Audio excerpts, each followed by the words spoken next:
नमस्कार,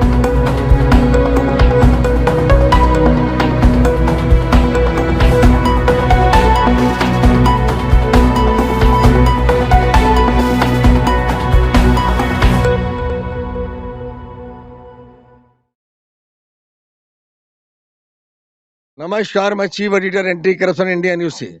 आज उत्तर प्रदेश के कानपुर शहर में एक इलाका है नवाबगंज मैं मौजूद हूं और मैं देख रहा हूं यहाँ पर जिस जगह पर राजू पांडे की हत्या हुई थी, जिस तरह इनकी फैमिली का कहना है, मैं उस घटना स्थल पे आ चुका हूं और मैं यहाँ पे जानकारी कर रहा हूं उनकी बहन और उनके बहनों से कि ये हमको जानकारी दें क्या पकड़ाव था, क्या मामला था। क्या नाम आपका? अंजू पांडे। ये जो राजू पांडे की हत्या हुई है वो आपके कौन थे? वो हमारा भाई था। ये प्रकरण क्या हुआ, कैसे हत्या हुई? अब हम क्या बता सकते हैं इसमें। ये अकेला रहता था और थोड़ा थोड़ा प्रॉपर्टी के चक्कर से थोड़ा विवाद भी था और दुकान में 2-4 बार झगड़ा भी हुआ है। किन लोगों से? वो दूर के चाचा हैं, उनके लड़कों से। वो साथ में दुकान में बैठते थे, हिमराज और सैलराज और गिरिराज, ये लोग बैठते थे। तो उसमें से 2 भाई बैठते थे। वो अपना बड़ा वाला इधर उधर बैठता था, कभी आता था कभी निकल जाते थे, और हमारा भाई तो बराबर जाता आता था। अकेले की वजह से इन लोगों को रखा था इन लोगों ने, लेकिन बीच में झगड़ा फसाद बहुत बार हुआ। ये आपका कहना है कि वो जहाँ काम करता था वहाँ उस दुकान के जो लोग मालिक, दुकान मालिक से उसका झगड़ा कई बार हुआ। वो क्या दुकान मालिक में नौकरी करता था या किसकी दुकान पे काम करता था? अरे वो हमारे भाई के ही साथ में बैठता था। वो बोले कि हम अकेले रहते थे, तुम भी बैठो यहाँ पर। जैसा इनका कहना है कि वो वहाँ पे काम करता था, लेकिन ये आप हमें ये बताइए कि वो तो काम करता था, ठीक है, वो एक नौकरी करता था, लेकिन आप ये जिस जगह मैं खड़ा हूँ जो घटना स्थल पर जहाँ मैं देख रहा हूँ एक मकान है, इस मकान में उसकी लाश बरामद हुई थी। ये लाश कैसे बरामद हुई, किस पर आपको शक है? हमें उन्हीं लोगों पर शक है। उनके नाम बताइए खुल के। गिरिराज पांडे, हिमराज पांडे और सैलराज पांडे, और 2 और अज्ञात लोग भी हैं। आपको जो शक है, किस आधार पर शक है कि उन्होंने ही मार दिया? ये भाई ने हमारे बहुत पहले ही बताया था कि हमारा कुछ भी हो सकता है, हमारे साथ घटना हो सकती है, हमारे साथ घटना हो सकती है कभी भी। तो वो कह रहे थे कुटुम्बनामा बनवा लो और तुम्हारे नाम नहीं कर दे, ये सब बोल रहा था कि आ जाओ घर पे।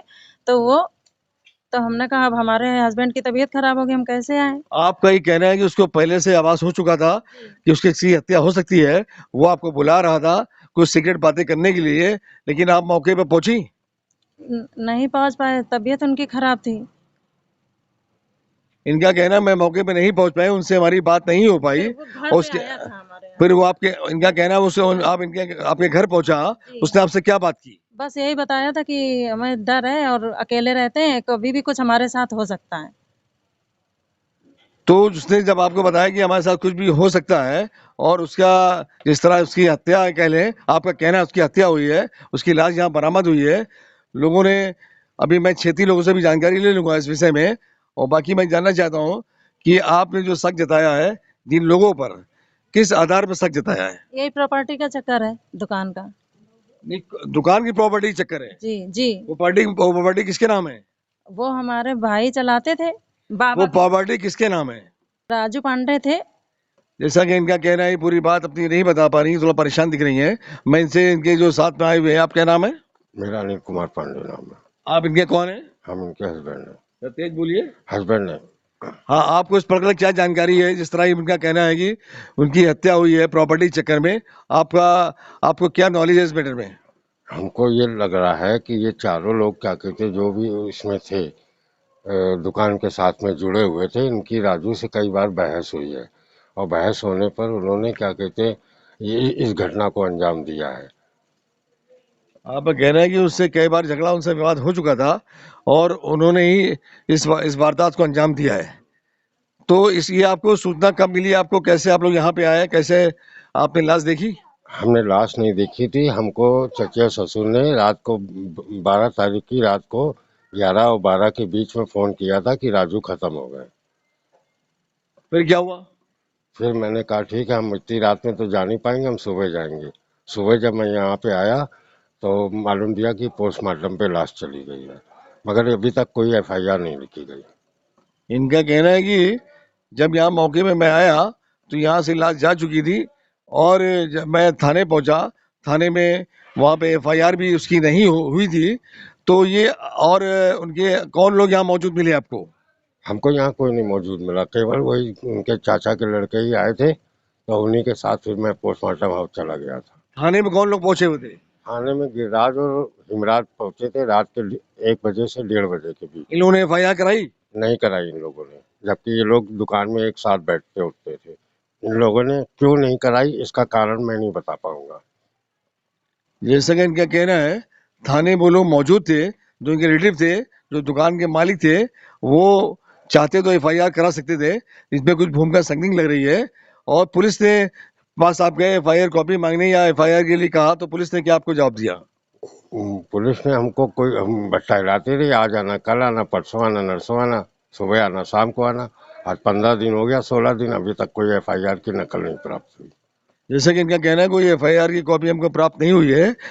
और सुना कि कल फॉरेंसिक टीम भी आई थी यहाँ पे। हाँ, कल आई थी, वो जांच करके ले गई है, मगर उसकी भी अभी हमारे पास कोई रिपोर्ट नहीं आई है। जैसा इनका कहना है, उसकी रिपोर्ट भी अभी मुझे नहीं मिली है और एफआईआर की कॉपी भी इनको नहीं प्राप्त हुई है। तो आप आगे फर्दर क्या कार्रवाई कराना चाहते हैं? आप यहाँ के कमिश्नर कार्यालय गई थी आप? जी आपने कमिश्नर साहब को अवगत कराया? जी। उन्होंने क्या आश्वासन दिया? वो बोले सब कुछ करा देंगे, एक एक कागज आपको मिल जाएगा, आप परेशान ना हो, आपको ही मिलेगा, ये बोले। मिला अभी तक? जी तक अभी नहीं तो मिला? ना। और मैं देख रहा हूँ इस मकान में 3 ताले लगे हुए हैं। इस ताले के किसके इस ताले कैसे 3 ताले कैसे लगे? क्योंकि ब्रह्मन साहब दिखाइए ताले। एक ताला तो राजू पांडे जी, का लगा हुआ है, जो पुलिस लगा के ये गई। पुलिस लगा के गई थी सर, ये एक ताला पुलिस का लगा हुआ है, और दूसरा ताला? और ये हमारा है, हमने लगाया था इसको कल, और इसी के बाद ये लगा दिया गया। ये लोकेश अवस्थी हमारे बहनों ही ने लगा दिया, कहते हमारा हिस्सा है। अच्छा, मतलब ये इस प्रॉपर्टी में अपना हिस्सा का दावा कर रहे हैं, वो भी ताला मार गए हैं। जी तो सिर्फ प्रॉपर्टी पे आपकी उनकी नीयत खराब है, और प्रॉपर्टी नीयत खराब होने के कारण इन्होंने ताला मार दिया है कि कब्जा अपना साबित करने के लिए। और आपका क्या कहना है? जबकि परिवार सामने में देखिए सर। जबकि परिवार में ये उसकी बहन है, परिवार का सदस्य है वो, तो इसका हक नहीं है। अभी तो वो पकड़ में डूबी हुई है भाई की हत्या के विषय में, और वो हिस्सा मांगने चले आए, जबकि वारसाना खड़ा हुआ है सामने। जब इनका कहना है कि इसका वारिस उनकी बेटी मौजूद है, उसके बाद उनके रिश्तेदार यहाँ पे अपना उस मकान में हिस्सा मांग रहे हैं और उस पर दावा कर रहे हैं, और अपना ताला ही मार दिया है। मैं क्षेत्रीय लोगों से भी जानकारी लेता हूँ इस हत्या के बारे में। क्या नाम भैया आपका? अर्पित पांडे। अभी पांडे जी, ये जो यहाँ पे राजू पांडे की जो हत्या कह लें, या जिस तरह इनकी बहन बता रही है कि इनकी रिश्तेदार द्वारा हत्या करी गई है, उनका नाम बता रही है, आपने आपने क्या देखा? ये जिस दिन ये कांड हुआ है, पुलिस को जब सूचना दी गई है लगभग शायद 12 तारीख को, तो उसके 2 दिन पहले से, लगभग 1-1.5 दिन पहले से इनके गेट खुले रहते हैं राजू चाचा के। क्योंकि बोलते बोलते मोहल्ले में ज़्यादा किसी लोग थे नहीं, तो हमेशा होता क्या था कि दुकान से अपना आए, गेट बंद किया, अंदर चले गए, सुबह अगर निकले के लिए दूध लेने के लिए तो गेट खुला। तो जब 1-2 दिन से गेट खुला देखा आसपास के लोगों ने, तो हलचल मची कि भाई पता नहीं अचानक गेट ऐसे खुले हैं, क्या है।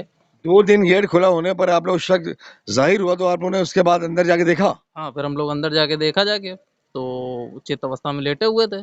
तब जो है पुलिस को सूचना की गई, क्योंकि अब ऐसे किसी से मतलब रखते नहीं थे वो मोहल्ले में, तो ऐसे हम लोग अंदर भी नहीं जा सकते थे। जो लोग इनके यहाँ जाते वाते थे उनको सूचना की गई, तो गए अंदर। 4-6 लोग गए, हम लोगों ने देखा जाके, चित अवस्था में लेटे थे, फिर पुलिस को सूचना जैसा इनका कहना है कि पुलिस को सूचना दे दी हम लोगों ने, पुलिस आई यहाँ पर, उसने देखा, फिर उसने यहाँ पोस्टमार्टम की लिए तैयारी की। और मैं देख रहा हूँ यहाँ की माता जी खड़ी, उनसे ही पूछ लेता हूँ। बताइए क्या नाम आपका? हम बिजली दीक्षित, हमसे ही नहीं है। अच्छा, आप यहाँ मौके पे नहीं थी? हाँ, जरा आप एक ये बेटी, ये भी यहाँ मौके पे नहीं थी। यहाँ पे यहाँ 2 महिलाएं दिख रही हैं, और मैं देख रहा हूँ यहाँ पे काफी मकान बने हुए हैं, और कुछ लोग जानकारी देने के लिए पीछे हट रहे हैं, और मैं जब पहुंच रहा हूँ तो वो पीछे अपने दरवाजा बंद करने का प्रयास कर रहे हैं। मैं चाहता हूँ कि कुछ और भी जानकारी हो जाए। मैडम, जरा एक बात पूछनी थी आपसे। अरे 1 मिनट रुकिए, आप तो अब तो जा, जिस तरह से लोग यहाँ बताने के कतरा है, पुलिस से कर पड़ा नहीं चाहते हैं, और मैं देख रहा हूँ यहाँ पर पीड़ित परिवार खड़ा हुआ है। मैं देख रहा हूँ यहाँ पे मोहल्ले वाले जो 1-2 लोगों ने आपके बारे में बताया, बाकी लोग बताने से कतरा रहे हैं। और ये बताइए कि आप अगले आगे आगे की आपका क्या स्टेप है, आप क्या कार्रवाई करवा रही हैं? आप बताइए। हत्यारों को बस पकड़वाना है और क्या है, कि जिनके साथ उसके साथ जो ये वारदात करी गई है। इनका ये कहना है कि मैं जो ये वारदात हुई है इसका खुलासा करवाना चाहती हूँ। मैं चाहती हूँ कि इसका खुलासा हो, जो इसमें मुलजिम हो वो जेल जाए। और ये प्रॉपर्टी का विवाद है, ये जांच का विषय है। इसमें जबकि वारिस जो उनकी बेटी है, इनका मकान है, वो अभी जिंदा है। तो उसके बाद ये लोग दावा कर रहे हैं, गलत दावा कर रहे हैं। ये दावा गलत है उनका। ये जगह अगर मिलेगी तो उनकी बहन को, जो एक्सपायर हो गए आपके राजू पांडे जी, ये उनकी बहन है। इनका इनका राइट बनता है, इनका अधिकार बनता है इस मकान पर, जैसा चाहे वैसा कर सकती हैं। इन लोग बाकी लोगों के दावे झूठे हैं। ये लोग जो दावा यहाँ पे आए थे अभी, जैसा इनका कहना है कि यहाँ पे आके यहाँ पे दावा कर रहे हैं, ताले मार गए हैं, ये किस आधार में मार गए ये लोग? वो दरअसल मृतक के बहनोई हैं। हाँ, उनकी 2 बहनें थी, तो जो आए थे उनकी वाइफ एक्सपायर हो गई हैं और ये हैं। जब बहन एक्सपायर हो गई तो फिर किस बात का वो दावा कर रहे हैं? अब ये तो ये वाइफ एक्सपायर हो गई है। ये तो इनका पारिवारिक मसला है, उसमें हम लोग तो भाई कुछ नहीं बोल सकते, क्योंकि कल फॉरेंसिक ठीक टीम भी बात। आई थी, पुलिस भी आई थी। अच्छा। तो उन्होंने सैंपल वैंपल जो भी उनको लेना हो वो अपना जांच वाँच करके चले गए हैं। उन्होंने भी यही कहा है कि ये इनका मसला है अपना पारिवारिक, ये कोर्ट या ये पारिवारिक मैटर है, ये परिवार डिसाइड करेगा जमीन किसकी है। मैं देख रहा हूँ यहाँ पे एक अंकल जी भी मौजूद हैं, मैं इनसे ही जानकारी कर लेता हूँ। क्या नाम आपका? हमारा नाम साहब राजेंद्र प्रसाद दीक्षित है। दीक्षित जी, आपके घर के सामने जो यहाँ पे रहते थे राजू पांडे, उनकी हत्या हो गई है, इनका कहना है इनके परिवार का। आपने क्या देखा? देखिए साहब, हम 10 तारीख को दिल्ली से चले कानपुर आए, तो हमें ये मोहल्ले के लोगों सुनने में आया कि 10 को राजू के घर में वो पीछे से पानी और माटी आई थी। तो वो अजय मिश्रा से कहने गए कि भैया, तो उन्होंने मजदूर डाल के इनके घर की सफाई कराई, और फिर वो अगले दिन कहने गए तो पीछे चौरसिया साहब के घर में भी आई थी, उन्होंने सफाई कराई। और हम सवेरे जब आए तो यहाँ आपका कहना है कि हम यहाँ मौजूद नहीं थे, घटना जिस टाइम घटना हुई है उस टाइम आप कानपुर में मौजूद नहीं थे। आपको क्षेत्रीय लोगों से जानकारी हुई कि राजू की हत्या हो गई है। हत्या के पीछे इनकी बाबा की दुकान है, चौक में मन्नीलाल पांडे के नाम से रहा है, बाद में योगेन पांडे के बाद नाम है। वह योगेन पांडे के नाम से आवो चल रही, और इनके चचेरे चाचा और भाई लोग उस चक्कर में हैं कि एक जने मकान ले लो और हम दुकान ले लें। और राजू जो है उनको पारिश्रमिक देते थे, क्या देते थे क्या नहीं देते थे मुझे नहीं पता। दुकान उनके बाप के नाम है, जबकि राजू पांडे के बाप के नाम मकान है, दुकान थी और मकान भी उन्हीं का था। लेकिन उनके जो परिवार के लोग हैं उनकी नीयत में खोट है। उनको किस तरह से वो चाहते हैं राजू का रास्ता साफ हो जाए और हम कब्जा कर लें। इसके अभी हमें याद नहीं, हम साहब 14 साल से बीमार हैं। अभी कुछ दिन पहले इनके लड़के की भी लाश वहाँ मिली थी, उसको भी दिखाया गया था कि वो जहर खा के मर गया। इसमें थाना पुलिस जो है हमको भी फंसाने के लिए चकी, हमको ज़बरदस्ती फंसाया था हमारी वाइफ को। उसी केस में हमने ये कह दिया था ये पुलिस का संरक्षण इस क्षेत्र में जो अपराधियों को दिया जा रहा है, ये बिकरू कांड बना देगा। तो हमको बिकरू का विकास दुबे बना के 7-17 लगाई थी इसी थाने ने, तो वो अभी फरवरी में ख़त्म हुई है, अब दूसरा ये केस हो गया। जैसा कि दीक्षित जी अवगत करा रहे हैं, इस प्रकरण को काफी जानकारी दी इस विषय में, इनको राजू पांडे के विषय में, और जो इनके घरेलू हालात को भी जानते थे ये, इन्होंने जानकारी दी। ये जानकारी एंटीकेशन में प्राप्त हो गई है और ये जानकारी मैं अपने चैनल के माध्यम से यहाँ के मुख्यमंत्री योगी आदित्यनाथ जी के पास भी इस प्रकरण को अवगत कराएंगे और यहाँ के आला अधिकारियों को भी अवगत कराएंगे। अगली अपडेट में किसी नए प्रकरण से अवगत कराएंगे। तब तक की राष्ट्रीय अंतर्राष्ट्रीय खबरों से बने रहिए एंटी करप्शन इंडिया न्यूज के साथ। मैं chief editor Athar Hussain anti corruption से, साथ में कैमरामैन हरिम चौरसिया। नमस्कार, जय हिंद। सब्सक्राइब करें हमारे YouTube चैनल को और बने रहें हमारे साथ।